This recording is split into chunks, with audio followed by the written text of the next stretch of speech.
Yo quiero dejar esto antes de iniciar la prédica. Es una pequeña introducción. Pero ¿sabe por qué usted está aquí? No es porque simplemente usted quiso estar aquí.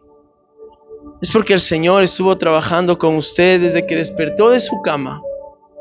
Y el Espíritu Santo estaba empujando, animando, haciendo que nos apuremos a muchos de los que tal vez llegan tarde, para que usted hoy pueda estar aquí. Porque Él quiere hoy encontrarse contigo. Él quiere hoy hablar a tu vida, a tu corazón. Entonces cada vez que tú estás en un lugar de intimidad, en la presencia de Dios, con hermanos en la fe, no desaproveches el tiempo. Porque Dios ha estado preparando todo lugar para que tú puedas ser ministrado y puedas ser bendecido por el Señor. Amén. Recuerden, mis hermanos, que hemos estado hablando sobre el mensaje a las 7 iglesias. Empezamos hablando de Éfeso, ¿no? Y por decir, la exhortación del Señor es que Éfeso había perdido el primer amor. Éfeso es el cristiano que está en la iglesia, el cristiano que ofrenda, que diezma. Éfeso es el cristiano que ayuda en el ministerio, que está involucrado en tantas cosas en la iglesia. Es un cristiano activo, pero es un cristiano que ha perdido el primer amor. Eso es la iglesia de Éfeso. Luego encontramos la iglesia de Esmirna. Es el cristiano que no tiene todas las bendiciones que un cristiano quiere cuando viene a la iglesia o cuando viene a buscar a Dios. Esmirna es el cristiano que tiene que pasar por pruebas, por tribulaciones, por dificultades, por momentos de dolor, de tristeza, por burlas, pero aún guarda su primer amor. Pero hoy nos vamos a encontrar con la iglesia de Pérgamo. Es la iglesia mundana. Son esos cristianos que un día juegan a ser santos, pero al siguiente domingo juegan a ser pecadores. La iglesia de Pérgamo es el claro ejemplo de la iglesia del siglo XXI. Y el mensaje a las 7 iglesias son radiografías de lo que Dios hace con la iglesia actual. Porque hoy en día hay muchos cristianos, muchos creyentes, que nuestra vida no ha sido transformada, que nuestros corazones no han sido transformados ni cambiados. Y quiero darte un poquito del contexto de la iglesia de Pérgamo. Y vamos a estar en Apocalipsis capítulo 2, del versículo 12 al 17. Luego vamos a leer la Biblia. Pero déjame darte un poquito del contexto de la ciudad de Pérgamo. Pérgamo viene de la palabra también pergamino. Se cree que en Pérgamo fue donde se creó el pergamino. ¿Alguien sabe qué es el pergamino? Sí, a ver qué es. Eso, pero es el cuero de los animales, ¿no? Recuerde que había un proceso, sacaban el cuero de los animales, tenía un proceso de secado, y ahí empezó a escribirse la palabra de Dios, pero también otros libros, ¿no? Otros cuentos, otras historias, otras filosofías, también se escribía en los pérgamos, porque los papiros, los originales, recuerden, crecían en la cuenca del río Nilo, y esos papiros eran de tallos de las hojas, entonces era muy fácil que se empiecen a deteriorar, era muy sencillo que empiecen a dañarse. Entonces Pérgamo fue la ciudad que inventó el pergamino y después daría paso ya a la imprenta, a las hojas que hoy conocemos hasta el día de hoy, hasta luego dar paso ya a la tecnología, ¿no? A no necesitar una hoja para escribir a mano, sino una tablet, un iPad, una computadora para escribir ya todo a través de la tecnología. Pero mire qué importante, Pérgamo era una ciudad muy hermosa, muy productiva económicamente. Arquitectónicamente era muy linda la ciudad de Pérgamo. ¿Y sabe por qué era famoso Pérgamo en aquel tiempo? Primero porque era la provincia de Asia del Imperio Romano de aquella época. Entonces era una ciudad importante. Segundo, porque en Pérgamo se encontraba la biblioteca más grande, la segunda biblioteca más grande del mundo. La primera estaba en Alejandría, si no estoy mal, que tenía alrededor de 900 pérgamos o libros en su biblioteca. Y en Pérgamo había una biblioteca de 200,000 rollos de Pérgamo. Imagínese usted, era una ciudad muy intelectual. Dicen las estadísticas que en el Ecuador la gente tiene el 0.2%, en el Ecuador, perdón, los ecuatorianos leemos el 0.2% de libros al año. ¡Qué tremendo! Estoy seguro, hermanos, que ustedes ni siquiera la Biblia han de haber acabado de leer completo. ¿Cuántos han terminado la Biblia completa? A ver, levante su mano, yo he terminado. Bueno, ahí estamos algunos, ¿no? Pero miren, no somos muchos. ¿Por qué el ecuatoriano es pésimo lector? Por eso cuando vemos el extra solo vemos el título, no fue por pan y le dieron pan. Ya eso, entonces eso pasó, ya nos inventamos la idea. Porque no nos gusta leer. Pero Pérgamo era una ciudad, la gente era muy culta, muy letrada, leía mucho, se informaba mucho. Entonces, por ende, cuando la gente es muy letrada, también su nivel intelectual es un poco superior, porque conoce más cosas. Hay una imagen que me gusta a mí mucho y titula El poder del libro. Hay una fila de bloques de ladrillos a un lado, un libro abajo, y continúa la fila de ladrillos. Y todo está recto, pero donde esté el libro, todos los ladrillos empiezan a hacer esta forma de montaña, ¿no? Y luego continúa todo recto. Y eso quiere enseñarnos que un libro es capaz de romper el esquema que tenemos. Entonces Pérgamo era una ciudad muy intelectual. Los que les guste leer tal vez desciendan de Pérgamo, puede ser, ¿no? Los que les gusta leer, hay gente que todo el tiempo quiere estar leyendo. Entonces por eso era conocido Pérgamo. Pérgamo también era famoso por tener uno de los templos más grandes para el emperador César Augusto. Pérgamo también era conocido por ser una ciudad donde había un templo tan grande para Esculapio. ¿Alguien ha escuchado de Esculapio? Sí, más o menos los que estudiamos Apocalipsis, ya más o menos. Esculapio era el dios de la sanidad de la ciudad de Pérgamo. Y en el templo de Esculapio había serpientes por todo el templo. Entonces la gente entraba y se sentaba en el templo y las serpientes se subían y creía la gente que ahí eran sanas. Ahí entrenó, por ejemplo, Galeno, un gran médico, estudió ahí y fue discipulado por Esculapio. Por eso es que el signo de la medicina y de la salud es una vara con unas 2 serpientes. ¿Se ha visto? De ahí surge eso de Pérgamo. Para que usted diga, ¿de dónde sacarían los médicos eso? De Pérgamo, de ahí sacaron, del dios de la sanidad, de Esculapio. Entonces era una ciudad muy idólatra.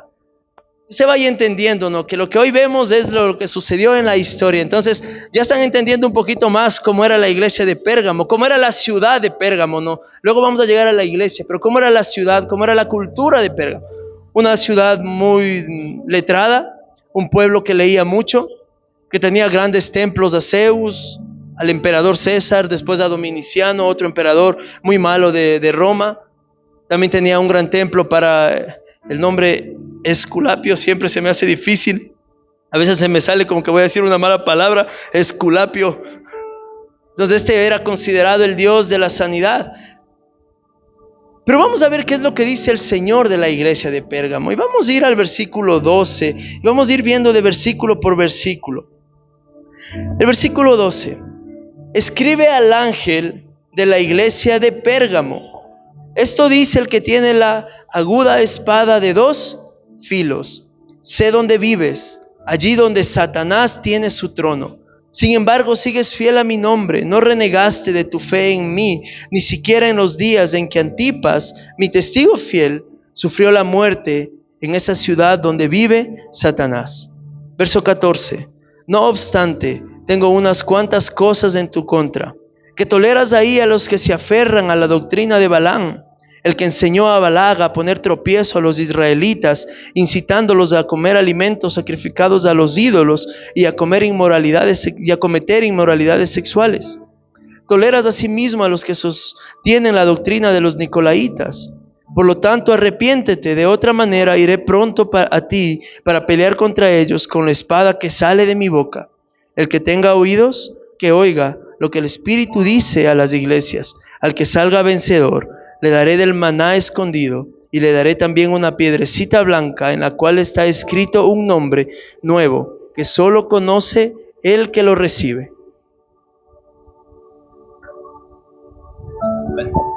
Para algunos tal vez esto esté en chino, pero vamos a ir descifrando poquito a poquito. Primer punto, Cristo se presenta a la iglesia como aquel que tiene la espada de 2 filos.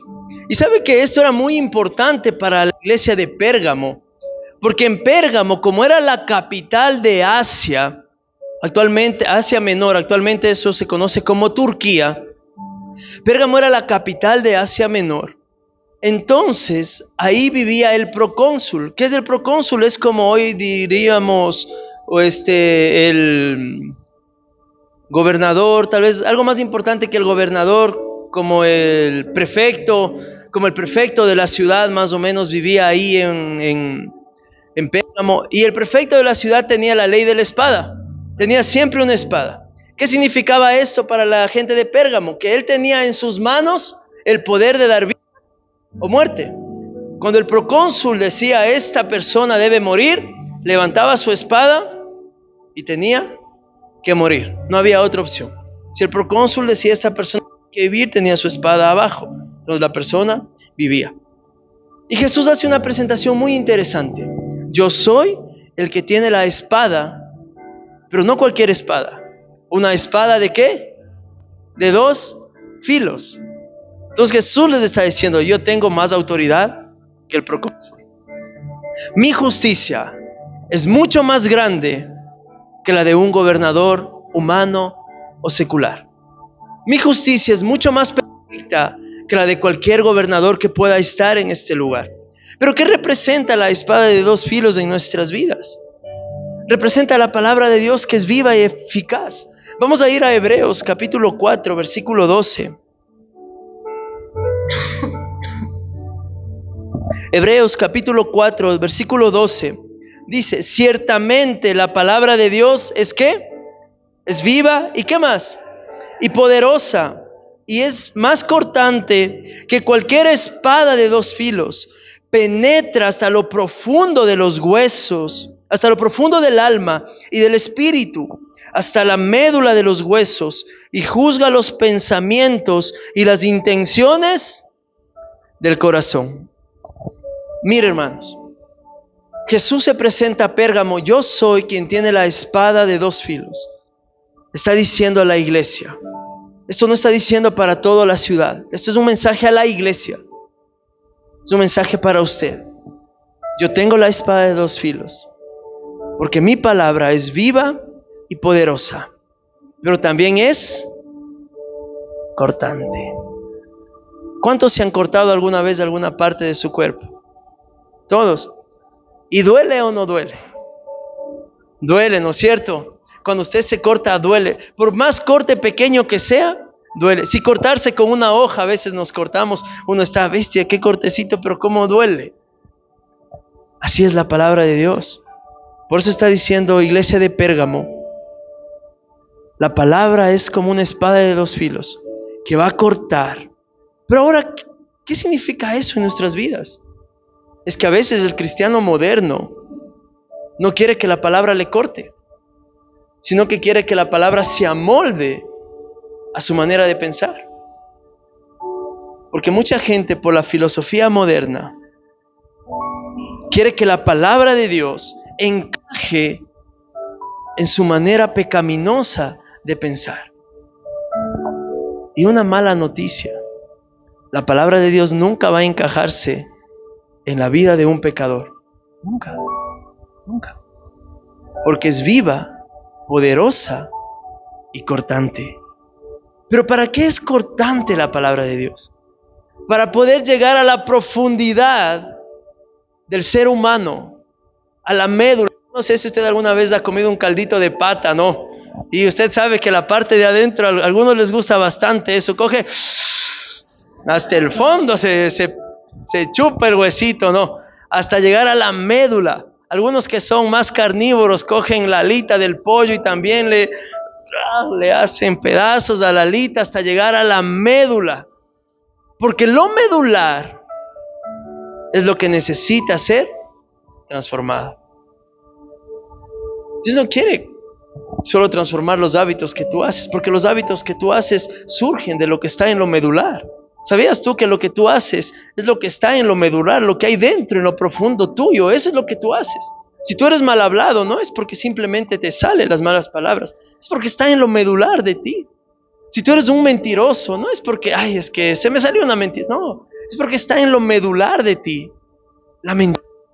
Por eso es que la palabra de Dios es cortante como una espada de 2 filos para llegar a la médula y discernir los pensamientos, pero también las intenciones del corazón.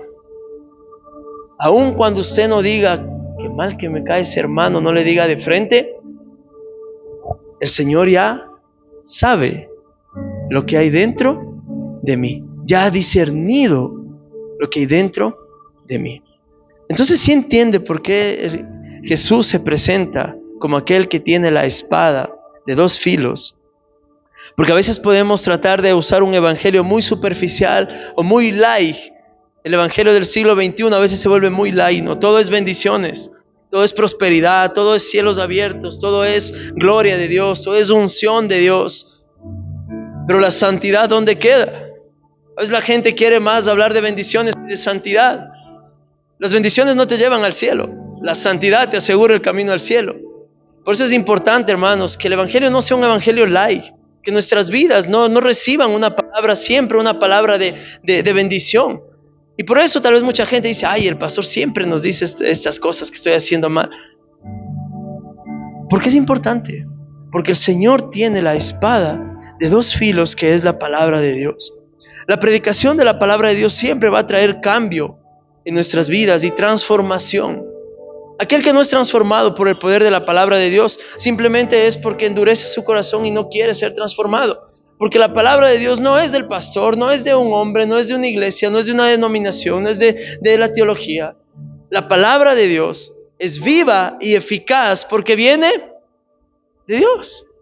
Por eso es viva y eficaz. Imagínense, este mensaje habló para Pérgamo. Estamos hablando del año 90 después de Cristo.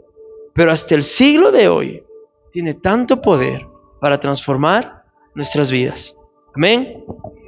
Segundo, Jesús hace una radiografía de Pérgamo. ¿Alguien se ha hecho radiografías? ¿Para qué son las radiografías?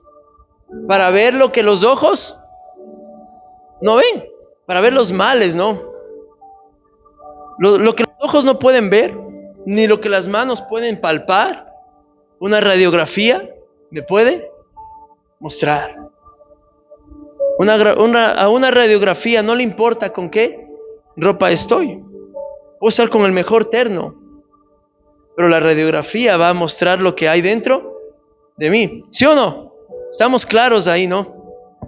Mire lo que Jesús hace, una radiografía, versículo 13 de Apocalipsis 2.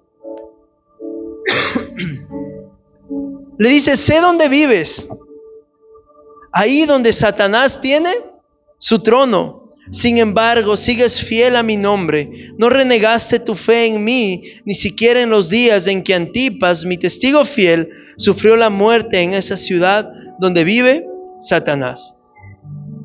Jesús conoce a la iglesia. ¿Sabes que Jesús te conoce? Jesús conoce lo que tú haces. Jesús sabe todo lo que tú haces. Sabe que muchas veces tienes que vivir en el trono de Satanás. Porque a veces Satanás es quien está gobernando en nuestro trabajo. ¿Sí o no? A veces Satanás es quien está gobernando incluso en nuestra casa. Llegas y todo es un mar de problemas. Todo es insultos, todo son ofensas, todo es malo en la familia. Muchas veces el trono de Satanás no está donde nosotros pensamos, en el infierno, allá está Satanás. No. A veces el trono de Satanás está en tu casa cuando no vives de acuerdo a la manera que Dios quiere.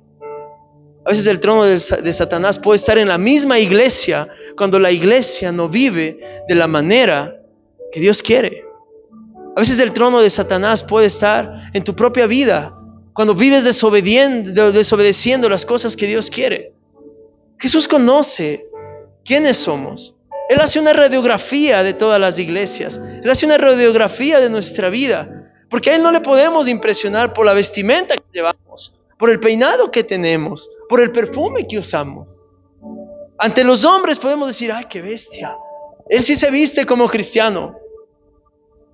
Pero ante los ojos de Dios, Él desnuda lo que hay dentro de nosotros. ¿Sabes que la frase donde Satanás tiene su trono significa el lugar donde Satanás gobierna con sus principios, con sus mentiras y con su forma de vivir? Ahora yo quiero tomar esto para que tú apliques en tu vida. ¿Cuáles son los principios que reinan tu casa y tu familia? ¿Los principios del reino o los principios del mundo? ¿Cuáles son los principios que gobiernan tu vida? ¿Los principios del reino o los principios del mundo? Porque puede ser que estemos sentados en la iglesia, pero que nuestro corazón le pertenezca a Satanás. Pues tenga su trono en mi vida. Y yo bien creído que estoy adorando a Dios, cuando mis principios no son los principios del reino, son contradictorios de los principios del reino. El Señor dice amar al prójimo como a nosotros mismos. Es un principio. No te está diciendo si te gusta amarle al hermano, no. Es un principio. Ama al prójimo. Perdónense unos a otros. No te está diciendo si te cae bien el que te ofendió, perdónale. No. Es un principio. Los principios son innegociables. Las formas pueden cambiar, pero los principios son eternos. ¿Cómo estamos viviendo? Tal vez Jesús hoy está haciendo una radiografía en nuestros corazones para ver qué es lo que estamos viviendo. Puede ser que estemos como la iglesia de Pérgamo, donde Satanás tiene su trono. Podemos estar un domingo en la iglesia, pero tal vez no hemos sido transformados por la espada de dos filos, que es la palabra de Dios. Pero algo que me encanta es, aún en medio de esa situación donde Satanás tiene su trono, siempre hay gente fiel. ¿Cuánta gente fiel hay hoy aquí? Amén. Siempre hay gente fiel. Mire lo que dice el Señor. Quiero que seas como Antipas. Antipas seguramente era el pastor o el líder de la iglesia de Pérgamo. Alguien que permaneció fiel y murió. Y murió por ser fiel a mí. Porque usted recuerde que en aquel tiempo el cristianismo experimentaba una persecución tremenda. Por eso es que el libro de Apocalipsis es esperanzador para la iglesia. Es lleno de ánimo para la iglesia. Porque la iglesia cristiana experimentaba una persecución de vida o muerte. Pero Jesús encuentra algo importante. Dice, no renegaste tu fe en mí, ni siquiera en los días en que Antipas, mi testigo fiel. ¿Cuántos quisiéramos que el Señor nos reconozca como testigos fieles? Pero a veces podemos ser testigos infieles. ¿Qué significa ser un testigo fiel? Un testigo es alguien que puede testificar lo que ha visto, lo que ha escuchado o donde él ha estado presente. Y Antipas era un testigo de Jesús, no porque había caminado con Jesús, pero porque había sido parte de la predicación de los discípulos de Jesús. Entonces era un testigo del Señor. Y había guardado la palabra de Dios con tanta verdad, con tanta fidelidad, que el Señor le llama mi testigo fiel. Pero ¿cómo nos está llamando el Señor hoy a nosotros? Tal vez eres del testigo fiel solo cuando estás el domingo en la iglesia, pero el lunes en tu trabajo eres el testigo infiel. Tal vez eres el testigo fiel mientras estás con los hermanitos cantando al Señor, pero cuando estás haciendo un negocio, eres el testigo infiel. Tal vez eres el testigo fiel mientras estás en tu casa orando y leyendo la Biblia, pero cuando te para el de tránsito para multarte por algo que cometiste, tal vez eres el testigo infiel al decir, apoya. Hay 20 para las colitas, le mando abajo de la licencia. Tal vez eres un testigo infiel. Tu manera de vivir con lo que tú estás haciendo. Mira qué importante es que el Señor busca hombres y mujeres fieles, hombres y mujeres que estén dispuestos a dar su vida por la causa del Evangelio. Cuando tú sabes que el Evangelio es poder de Dios, cuando tú sabes que el Evangelio transformó tu vida, cambió tu vida, la palabra de Dios trajo ese cambio, tú no tienes miedo a morir. Y tal vez estoy siendo muy extremista, ¿no? Hoy en día, gracias a Dios, en Ecuador no tenemos una persecución de matar cristianos. En otros países sí lo hay. Aquí en Ecuador aún no tenemos. Y gracias a Dios. Pero mira qué importante es que tú puedas ser un testigo fiel del Señor en donde quiera que vayas. ¿Cuántos se comprometen a ser testigos fieles de Dios en tu trabajo, con tu familia, con tus amigos del barrio, con el vecino chismoso, con la vecina de la tienda que sabe la vida de todos los del barrio? Sé un testigo fiel del Señor. Guarda la palabra de Dios en tu vida, atesórala en tu vida. Tercero, hay un reproche de parte de Dios. Versículo 14 y 15.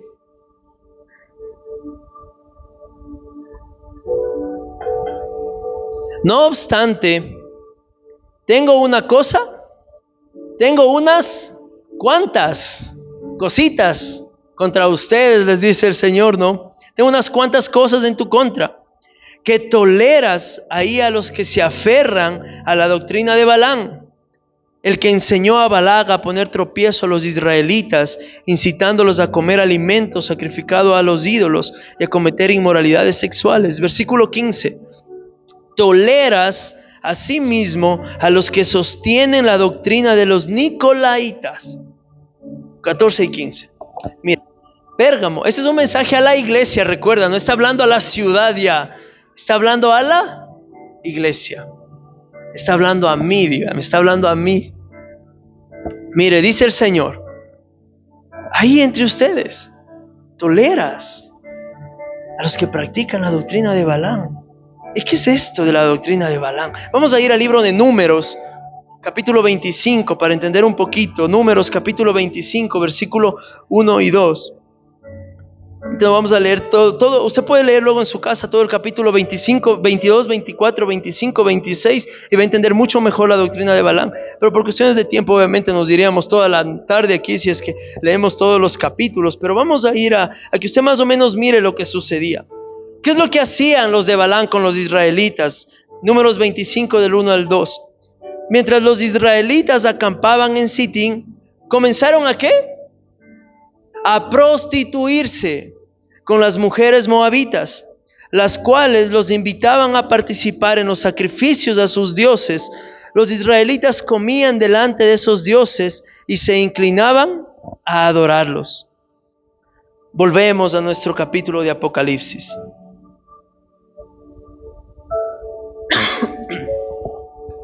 ¿Cuál es la doctrina de Balaam?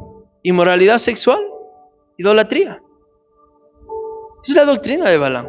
¿Y sabes lo que hacía la iglesia de Pérgamo? Permitía que entre hermanos exista inmoralidad sexual. Toleraban. Porque claro, hoy en día eso es la moda, ¿no? Es que hay que tolerar lo que el otro hace, entonces que el otro... Perdón, el término tal vez es muy fuerte. Si el otro es homosexual, entonces está bien que siga siendo homosexual.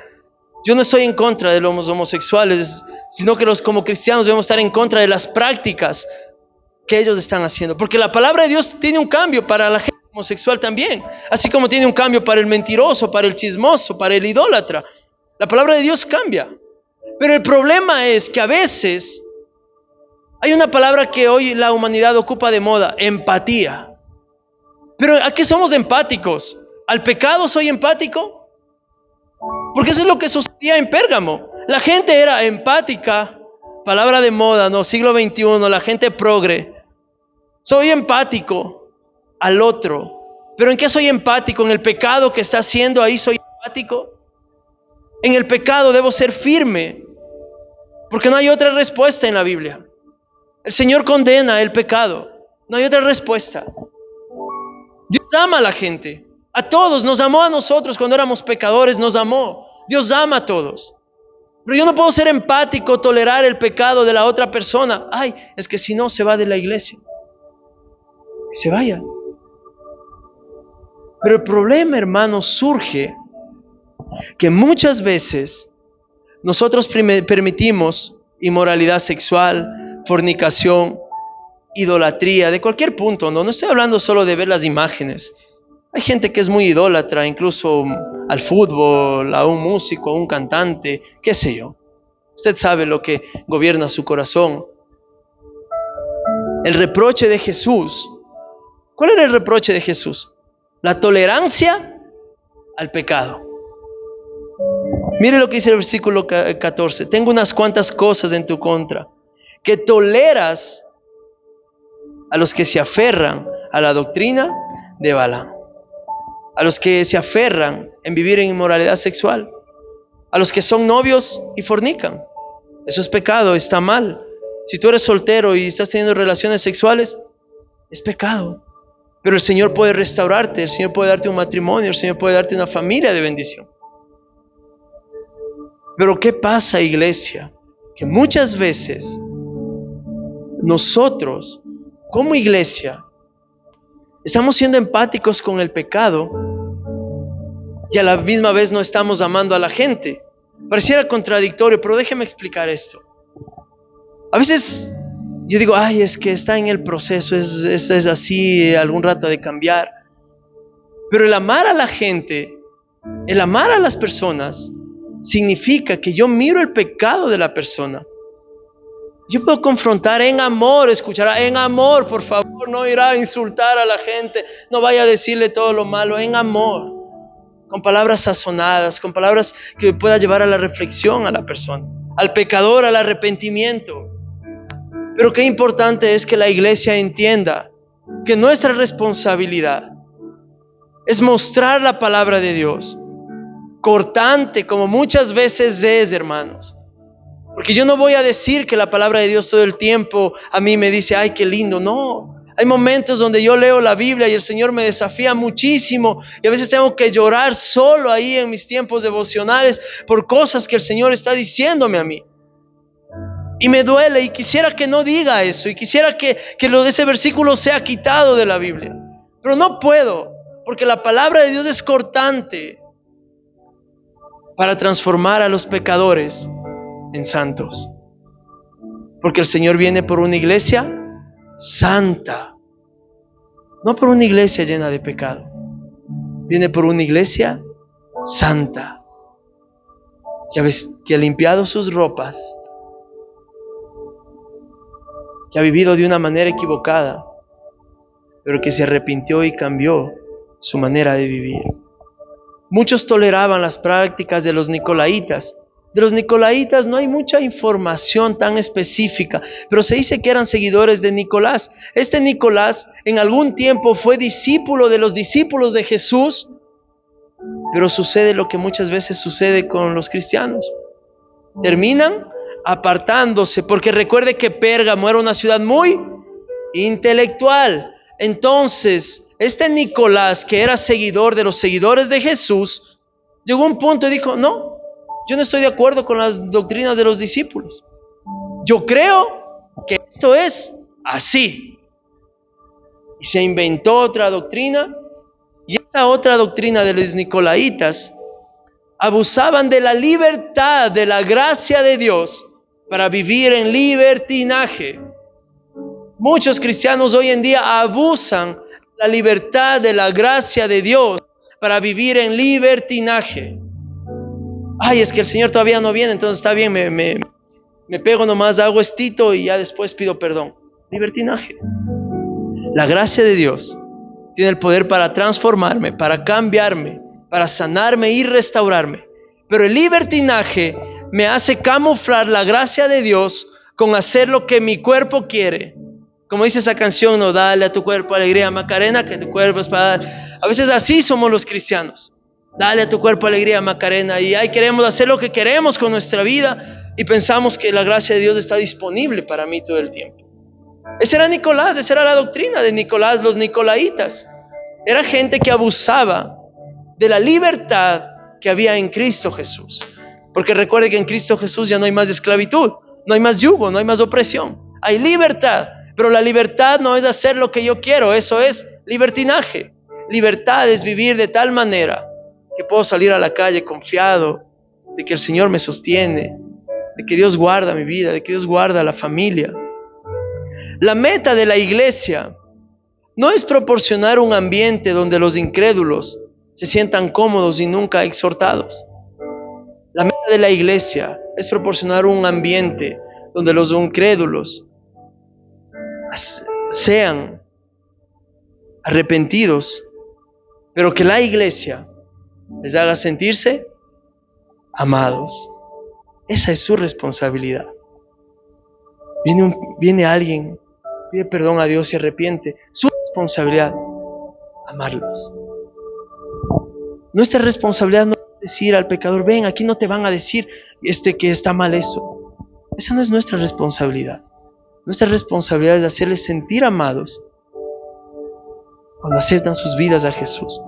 Que entiendan que la iglesia es una familia. Es un lugar donde podemos ser libres, donde podemos en verdad cantar, exaltar, donde podemos llorar con los que lloran. ¿Cuántas veces yo no he estado sentados en las mesas de algunos de ustedes y he llorado junto a ustedes? Ustedes han llorado conmigo cuando yo he contado también algunas penas de mi corazón. Ustedes han llorado conmigo. Hemos compartido lindas parrilladas, lindas comidas con muchos de ustedes. Porque eso es la iglesia. La iglesia debe ser el lugar donde los pecadores encuentran a Jesús, pero también encuentran una comunidad que los ama. Dígale al que está al lado suyo, ámame. Ámame como Dios quiere que me ames.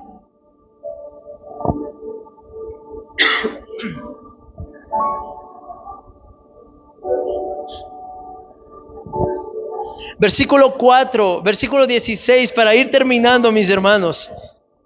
¿Ya están cansados?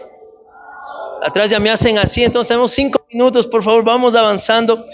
Versículo 16. ¿Cuál es el consejo de Jesús para la iglesia de Pérgamo? El consejo de Jesús es: arrepiéntete. De otra manera, iré pronto a pelear contra ellos y con la espada que sale de mi boca. ¿Cuál es el consejo de Jesús? Arrepiéntete. Hermano, si has pecado, ¿quién no se equivoca en la vida? Todos. ¿Quién en algún momento no cayó de la gracia? Todos hemos caído de la gracia alguna vez en nuestras vidas. Nadie es tan santo como para no arrepentirse. Nadie es tan perfecto para nunca necesitar el amor y la gracia de Dios en su vida. Pero si tú has venido pecando, fallando, te has equivocado, sabes que estás mal con Dios, arrepiéntete. Ese es el consejo del Señor. No le está diciendo: Pérgamo, construye el templo más grande, ahí te perdonaré. No. Solo le dice: arrepiéntete. Si caíste, levántate. Si fallaste, levántate. No está mal fallar. Está mal cuando te quedas caído y cuando permites que el pecado siga gobernando tu vida. Pero si tú has fallado, tú puedes llegar al Señor. Puedes encontrar en Él ese amor, esa gracia en tu vida. Si tú hoy has pecado, si hoy tú dices: me siento mal, tal vez me siento miserable de estar aquí. Nadie es miserable. Tú puedes tener ese perdón del Señor. Y lo que me encanta es que cuando Dios perdona, trae bendición. Dios nunca perdona y te deja igual. Dios perdona y trae bendición. Y mira lo que dice el versículo 17. El que tenga oídos, oiga lo que el Espíritu dice a las iglesias. Al que salga vencedor, le daré el maná escondido y también una piedrecita blanca en la que está escrito un nombre nuevo que solo conoce el que la recibe. 2 promesas de recompensa. Cuando tú te arrepientes, hay 2 promesas para tu recompensa. Te daré el maná escondido. Usted recuerda el pueblo de Israel, 40 años en el desierto, el Señor envió maná del cielo para que pueda comer. Pero mire cuál es la promesa que hoy el Señor nos hace. ¿Cuál es ese maná escondido? Vaya al libro de Juan, el Evangelio de Juan, capítulo 6, versículo 32 al 35.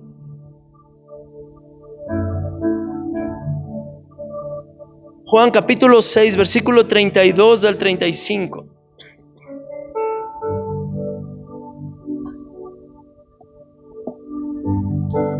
Ciertamente les aseguro, dice Jesús, que no fue Moisés el que les dio a ustedes el pan del cielo. Afirmó Jesús: el que da el verdadero pan del cielo, ¿quién es? Mi Padre, es Dios. El pan de Dios es el que va al cielo y da vida al mundo. Señor, le pidieron, danos siempre ese pan. Yo soy el pan de vida, declaró Jesús. El que a mí viene nunca pasará hambre, y el que en mí cree nunca más volverá a tener sed. ¿Quién quiere ese maná escondido que es Jesús en la vida de las personas?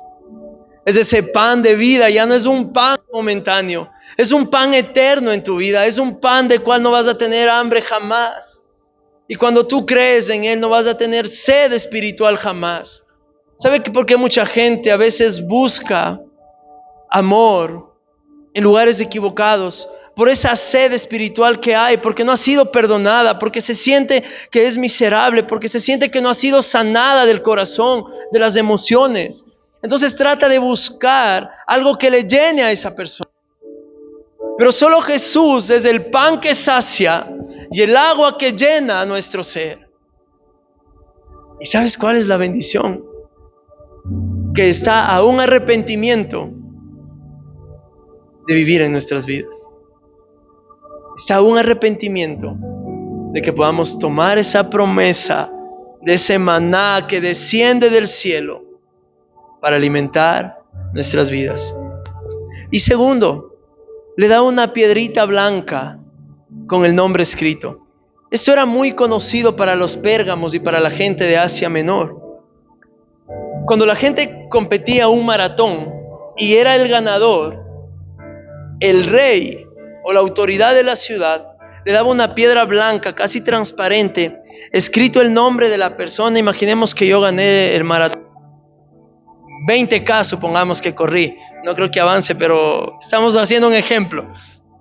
Téngame fe, téngame fe. Entonces imagine una piedra blanca. ¿Saben lo que hacían? La piedra blanca cortaban en la mitad y la mitad estaba escrito Ariel y en la otra mitad, supongamos que el dueño de la fiesta es... A ver, ¿quién tiene cara de dueño de una fiesta? Andresito, pongamos Andresito, ya. Entonces, Andrés es el dueño de la fiesta. En una piedra cortaban por la mitad, en la mitad, ponían a Ariel en un lado y Andrés en otro lado. Esta piedra era mi entrada para el banquete que Andrés está ofreciendo. Y cuando yo voy a la casa de Andrés, golpeo, vengo al banquete, yo no puedo entrar si no presento mi piedra y une él su piedra con la mía. Y mira, esta es la piedra del invitado especial. ¿Puedes pasar? Porque había mucha gente que falsificaba piedras y quería ir a los banquetes. Entonces unía la otra mitad y la piedra no cuadraba. Entonces, quítate de aquí, tú no eres el invitado. Mira las dos bendiciones que Dios nos da. Primero, tomar de Jesús, de su plenitud en nuestras vidas. Y segundo, te da una piedra que está conectada con su corazón para que seas un invitado de honor en la mesa del Señor. Qué bendición. Dale un fuerte aplauso a Dios.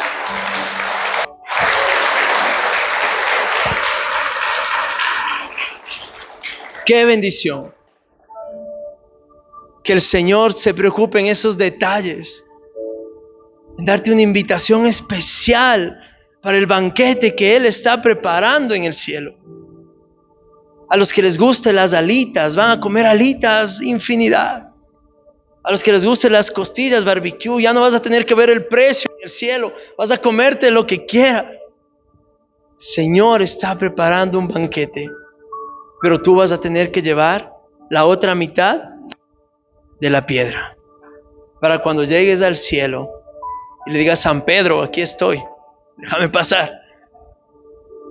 No, mentira, no es San Pedro, no es una broma, no vayan a decir, ay, no, es una broma.